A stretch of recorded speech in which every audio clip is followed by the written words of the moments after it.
Saludos, hermanos y hermanas. Bienvenidos a escuchar la palabra del Señor en nuestra serie titulada Lecciones prácticas de la Biblia para tener éxito en nuestra vida espiritual. Hoy compartiremos con ustedes la parte 4 de nuestro tema La siembra de la verdad. El título de la meditación hoy es La semilla que cayó entre espinas. El versículo se encuentra en Lucas, capítulo 8, versículo 14. Dice: El que fue sembrado en espinas, este es el que oye la palabra, pero el afán de este siglo y el engaño de las riquezas ahogan la palabra y se hace infructuosa. Oremos. Padre nuestro, que su morada es en los cielos, santificado y glorificado sea su nombre. En esta hora que vamos a meditar en su palabra, le pedimos que el Espíritu Santo abra nuestro entendimiento y prepare nuestro corazón para recibir este mensaje. Se lo rogamos y pedimos en el nombre bendito de su Hijo amado, nuestro Señor y Salvador Jesucristo. Amén. La semilla del Evangelio a menudo cae entre las espinas y las malas hierbas. Y si no hay una transformación moral en el corazón humano, si los viejos hábitos y prácticas y la vida pecaminosa anterior no se dejan atrás, si los atributos de Satanás no son extirpados del alma, la cosecha de trigo se ahoga. Las espinas llegarán a ser la cosecha y exterminarán el trigo. La gracia puede prosperar únicamente en el corazón que constantemente está preparándose para recibir las preciosas semillas de verdad. Las espinas del pecado crecen en cualquier terreno, no necesitan cultivo, pero la gracia debe ser cuidadosamente cultivada. Las espinas y las zarzas siempre están listas para surgir y de continuo debe avanzar la obra de purificación. Si el corazón no está bajo el dominio de Dios, si el Espíritu Santo no obra incesantemente para refinar y ennoblecer el carácter, los viejos hábitos se revelarán en la vida. Los hombres pueden profesar creer el Evangelio, pero a menos que sean santificados por el Evangelio, su profesión no tiene valor. Si no ganan la victoria sobre el pecado la obtendrá sobre ellos.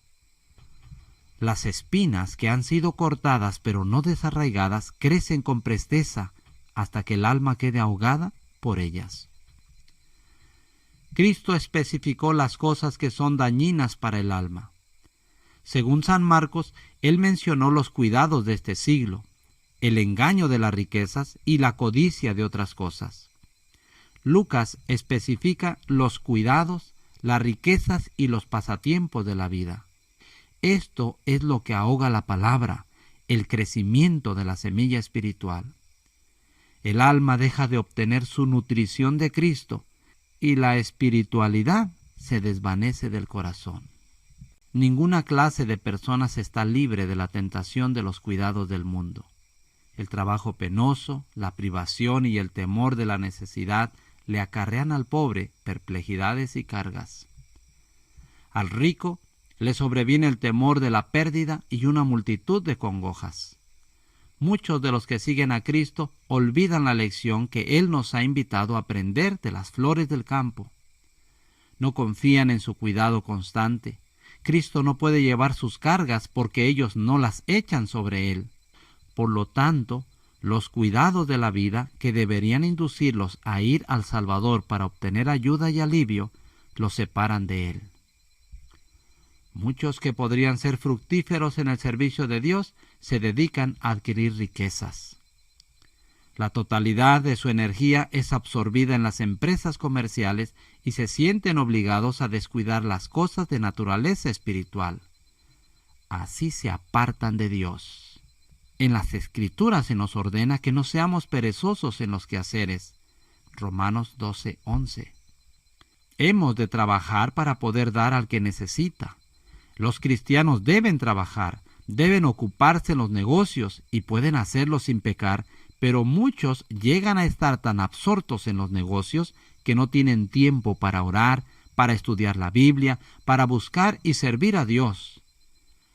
A veces sus almas anhelan la santidad y el cielo, pero no tienen tiempo para apartarse del ruido del mundo a fin de escuchar el lenguaje del Espíritu de Dios, que habla con majestad y con autoridad.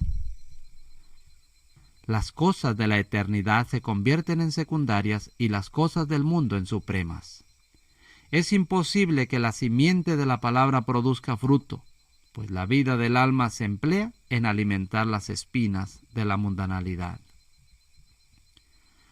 Y muchos que obran con un propósito muy diferente caen en un error similar. Están trabajando para el bien de otros, sus deberes apremian, sus responsabilidades son muchas y permiten que su trabajo ocupe hasta el tiempo que deben a la devoción. Descuidan la comunión que deberían sostener con Dios por medio de la oración y el estudio de su palabra. Olvidan que Cristo dijo: «Sin mí nada podéis hacer». Juan 15:5. Andan lejos de Cristo, su vida no está saturada de su gracia y se revelan las características del yo. Su servicio se echa a perder por el deseo de la supremacía y por los rasgos ásperos y carentes de bondad del corazón insubordinado. He aquí uno de los principales secretos del fracaso en la obra cristiana. Esta es la razón por la cual sus resultados son a menudo tan pobres. El engaño de las riquezas. El amor a las riquezas tiene el poder de infatuar y engañar. Demasiado a menudo aquellos que poseen tesoros mundanales se olvidan de que es Dios el que les ha dado el poder de adquirir riquezas. Dicen: «Mi poder y la fortaleza de mi mano me ha traído esta riqueza». Deuteronomio 8:17. Su riqueza, en vez de despertar la gratitud hacia Dios, los induce a la exaltación propia. Pierden el sentido de su dependencia de Dios y su obligación con respecto a sus semejantes. En vez de considerar las riquezas como un talento que ha de ser empleado para la gloria de Dios y la elevación de la humanidad, las miran como un medio de servirse a sí mismos. En vez de desarrollar en el hombre los atributos de Dios, las riquezas así usadas desarrollan en él los atributos de Satanás. La simiente de la parábola es ahogada por las espinas. Los pasatiempos de la vida. Hay peligro en las diversiones que persiguen únicamente la complacencia propia. Todos los hábitos de complacencia que debilitan las facultades físicas, que anublan la mente o entorpecen las percepciones espirituales, son deseos carnales que batallan contra el alma. Primera de Pedro, capítulo 2, versículo 11. La codicia que hay en otras cosas. Estas no son necesariamente cosas pecaminosas en sí mismas, sino algo a lo cual se le concede el primer lugar en vez del reino de Dios. Todo lo que desvía la mente de Dios, todo lo que aparta los afectos de Cristo, es un enemigo del alma. Cuando la mente es juvenil, vigorosa y susceptible de rápido desarrollo, existe la gran tentación de la ambición egoísta de servir al yo.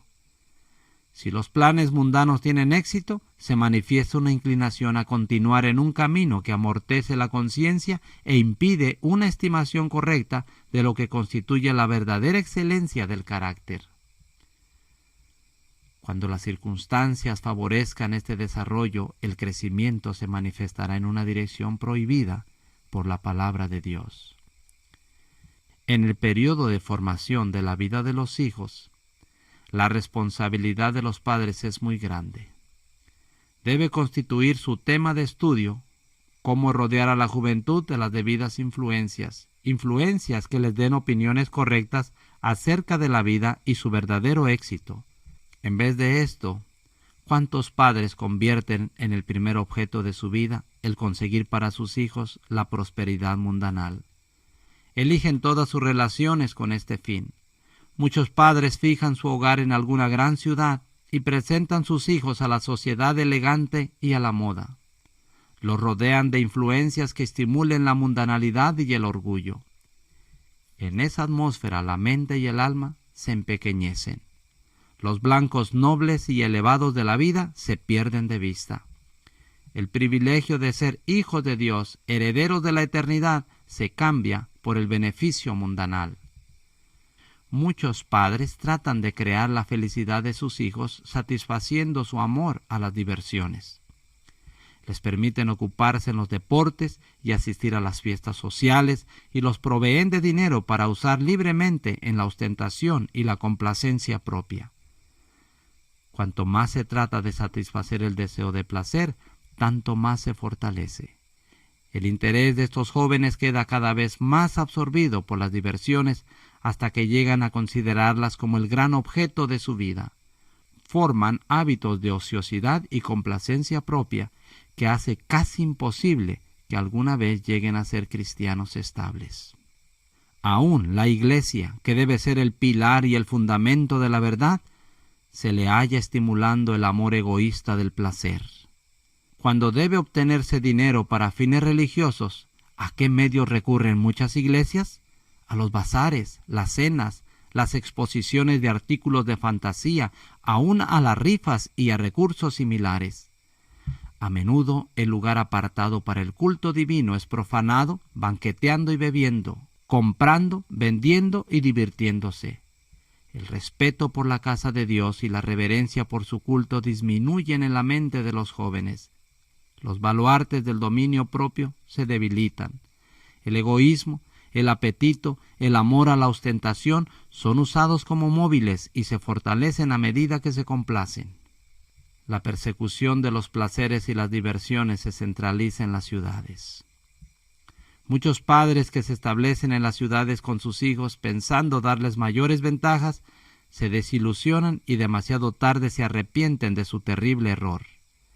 Las ciudades de nuestros días están volviéndose rápidamente como Sodoma y Gomorra. Los muchos días feriados estimulan la holgazanería. Los deportes excitantes, el asistir a los teatros, hoy incluiríamos con más razón también el cine de la red, las carreras de caballos, los juegos de azar, el beber licores y las jaranas estimulan todas las pasiones a una actividad intensa. La juventud es arrastrada por la corriente popular. Aquellos que aprenden a amar las diversiones abren la puerta a un alud de tentaciones. Se entregan a las bromas y algazaras sociales y a la jovialidad irreflexiva, y su trato con los amantes de los placeres tiene un efecto intoxicante sobre la mente. Son guiados de una forma de disipación a otra hasta que pierden tanto el deseo como la capacidad de vivir una vida útil. Sus aspiraciones religiosas se enfrían, su vida espiritual se oscurece, todas las más nobles facultades del alma, todo lo que une al hombre con el mundo espiritual es envilecido. Es cierto que algunos podrán ver su insensatez y arrepentirse. Dios puede perdonarlos, pero han herido sus propias almas y han traído sobre ellos un peligro que durará toda su vida. El poder de discernir, que siempre debe ser mantenido aguzado y sensible para distinguir entre lo correcto y lo erróneo, en gran parte se destruye. No son rápidos para reconocer la voz guiadora del Espíritu Santo o para discernir los engaños de Satanás. Demasiado a menudo, en tiempo de peligro, caen en la tentación y son alejados de Dios. El final de su vida amante de los placeres es la ruina para este mundo y para el mundo venidero.